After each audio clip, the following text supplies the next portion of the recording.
Last year, the Minister of Education appointed special administrators to oversee 3 independent schools in Saskatoon. The schools were under scrutiny because staff members were named in a class action lawsuit connected to the abuse scandal at Legacy Christian Academy.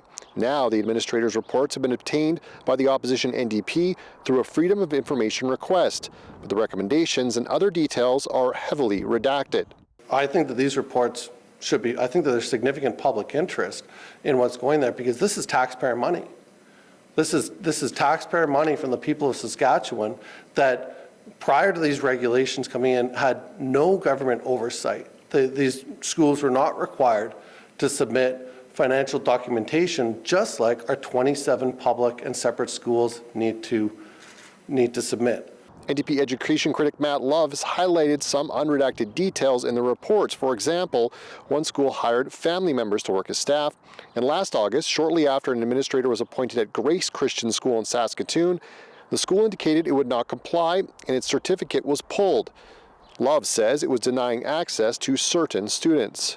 We see that officials reviewed the school registration process, which indicated that students with learning challenges or special needs would not be admitted to these schools based on their complex needs.